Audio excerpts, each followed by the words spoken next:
Hello, my name is Georgie Newbury and I am a flower farmer and florist based between fashionable Bruton and up-and-coming Wincanton in southeast Somerset in England. And you may think that I'm standing around chatting in my annuals patch because I've got nothing else to do. But the truth is I've been planting out seedlings today into the annuals patch, and the blooming pigeons are coming. So I thought, well, while I play scarecrow, I could talk to you. Waste not, want not, that's what I say. And every second is an opportunity to ham it up even more. So look, I'll show you a bit about what we have here.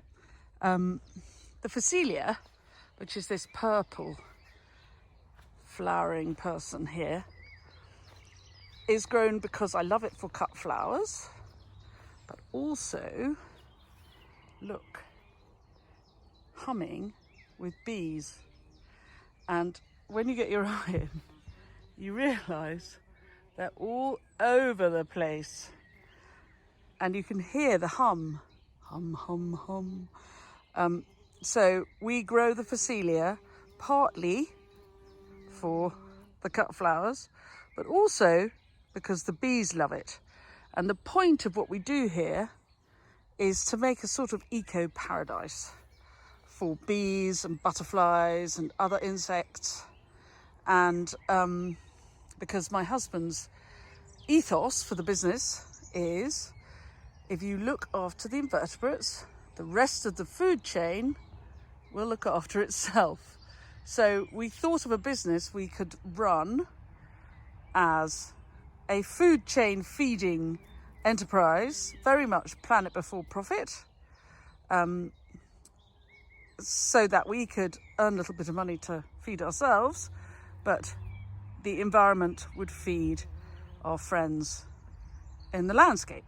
So there you go. There's the Fuchsia. And then, if I turn round, this patch, for anyone who's been here before, used to be the dahlias, but I lifted them at the end of last year because I felt like a change. And, you know, I'm very easily bored. Now, what have we got next? Here, this is Fuchsia, which I challenge you to spell, or California poppy, much easier to say. And you can see it's the end of the day and it's going to bed. This is also mostly grown for the bees. It's very pretty in a bride's bouquet, but it doesn't last terribly long. So it's when it's cut, I mean, as a cut flower. So we have it really for the bees, and I had it years ago, and we've just got it forever now, which is fine because I like it. Here, next, this is Lavandula, which is a tall, strong umbellifer for later in the summer. Looking very well for once in its life. I grow very small patches because I'm very easily bored. Here, this is Orlea grandiflora, tiny patch of Orlea because it goes over in a heartbeat. So there's no point in having acres of it. I just have it for this beginning of the season, then I'll leave a little bit to go to seed and sow the seed fresh, fresh, fresh. The pipes going along the top are leaky pipes for watering. We try and avoid watering as much as possible. We had a very dry spring, so there was a bit of watering, but then we had a lot of rain, so there's less. And here you see slug and pigeon damage on the larkspur, which is why I'm here fighting the slugs and the pigeons off. Now, here's an exciting thing to look at. Do you see the ladybird having a munch? And what is the ladybird having a munch upon? Well, the ladybird is having a lunch upon all the hundreds of green fly which have hatched on the feverfew. And if you look and find your find your green fly hatched, you will often find a ladybird nearby munching away. So I will leave the green fly wherever I find it, because it's such a source of protein for other beetles. And if you look here, see if I can find it, there is an ant. And where you see ants, oh, it's hiding. Where you see ants, I can't find it again. It's too little. But where you see an ant, where they're a greenfly, usually the ants are farming the greenfly. So what the ants do is encourage the greenfly everywhere here, and then they drink. There's the ant. There it is, there. You see the ant? So the ant will be one of a huge colony, and they are farming the greenfly for the sweet juices which the greenfly give out, which they have chewed, the greenfly get from the plant. So it's a sort of circular thing. So if I don't have ants, they won't encourage the greenfly. If I don't have greenfly, I won't have ladybirds. If I don't have ladybirds, what will the big birds eat? Do you see? It's a big circle. There we are. More ladybird. Another ant. You just have to look. The greenfly is quite something. It's really just hatched.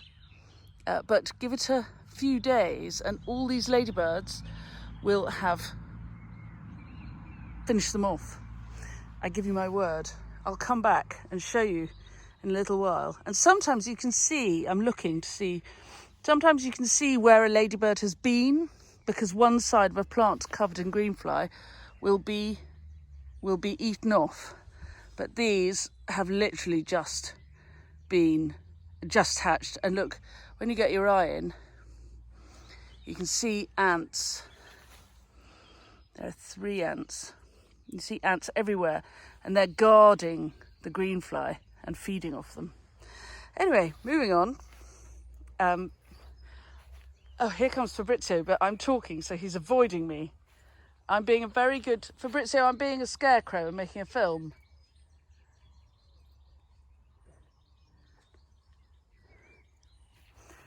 I'll have to stop for a minute. Hold on. So moving on, here we have Lavandula. It's a tree mallow, which I love. I sowed that on the 15th of February, and it is now June the 3rd. And so did I sow these poppies at the same time. And then on the other side here, you can see that I've just split up. I direct sowed these Lavandula, so they're a bit smaller, mid-April. And they've been moved around to make tidy rows and weeded. And that's what the pigeons are after, because they can smell the wet earth. And they're like, oh, thank you very much, I'll have some of that. So I'm being a pigeon scarer. And same, more poppies, you see? So I have poppies over here, sown in a pot on the 15th of February. And here, these were sown 2 months later. And they may look a little flat, but they've been well watered in, and they'll probably recover by tomorrow. They'll be fine. So all of these ones were direct sown, and it's a bit more hit and miss when you sow direct. But you get enough, hopefully, to make it worth the while. So you use a lot more seed, and you have to thin things out. These are more aphids, and they could really do with a bit more thinning out, so I might do that tomorrow. But you can see where they've been pricked out and planted up over here. They'll recover. They look really sad, but they will recover. I expect they'll be perkier in the morning. Little bit of cornflower. Cornflowers are the single easiest thing in the world to grow. So what happens is people often grow too many of them. And they're not an enormously valuable plant if you're a flower farmer. And they can take an awful lot of room for not very much flower action. And they go over in a heartbeat. So I don't grow too many. These happy days are brain ache, hare's ear, buplurum, rotundifolium. See, give me time and I can remember the Latin. So the buplurum which is a real fiddle to sow direct and sometimes really quite difficult to germinate. Once you've got it, we'll be very happy. So that I'm glad this has germinated nicely, because really it's giving me foliage. And I had some in my bouquets today, which was sown last autumn and has been in the tunnel. And then I like to successionally have it coming on for the rest of the year. And then over here, you can see how my succession's sort of working. This is looking very tidy, though I say it myself. It doesn't usually look quite this tidy. So I'm just going to celebrate it looking so tidy. Little patch of snaps. I've taken the tops off them so that they branch out a bit. This one's a great one, Monarda. Wonderful. I really grow it for foliage, but it's called bee balm. It's a really lovely pale lilac flower on very scented foliage. It's really top notch. In went the first of the zinnias. Really, this is one of the reasons I'm out here, to stop the pigeons having the zinnias. And they will come along nicely. A few sunflowers. Sunflowers can be very sulky, as you can see, when they're planted out. But if you give them a little water every morning, they're very likely recover. And over there is my second crop of sweet peas. The first crop have only just started flowering in the tunnel, a good month late. And these have been sulking in the ground. I planted them out, so these were sown on the 30th of January, and they have been sulking in the ground here since mid-April. They have done practically nothing, but we did have an incredibly cold spring. But they are finally greening up and beginning to pounce. And the red leaf you can see everywhere is wonderful red orac, which again is a great foliage for late summer. And a friend of mine, Manor Farm Cottage Flowers, gave me 3 plants some years ago, and it does seed itself everywhere, but it is a real winner. I love it, and it is really useful for late season foliage. So there we have it, the cut flower annuals patch. Really, this is lots of nigella about to pop, and a little bit of space. Luckily, because I still have some seedlings to come. Here's another crop of ammi. So there were some tiny seedlings of ammi over in the far bed there, tiny wee. Then I have a crop here, and then I have more in flower in the polytunnel. So my successional sowing is quite on it this year. And underneath that great big arrangement there is these are cobia scandens, which will be it's a cup and saucer plant, and it'll be a very, very tall, incredibly heavy, which is why it has such a strong frame to climb over. Beautiful cup and saucer plant. It has a flower. Derry Watkins of Special Plants told me this. The flower is perfectly shaped for being germinated, for being what's the word? By a bat. Oh, my brain. There's a bat in Mexico, and the cobia scandens has specially developed so that the flower is the right size for the bat to feed on it. There you go. And take the pollinated. There you are. God, get there in the end. So they're specially designed to be pollinated by a particular bat. Anyway, there you are. A little tour around the annuals patch, and that pretty yellow house with the blue door in the distance is the tractor shed where Granny lives. So if you've enjoyed this little tour, I think it's quite niche interest, but there you go. Do subscribe to my channel and maybe click the bell option, and you'll be told when we have new videos coming out.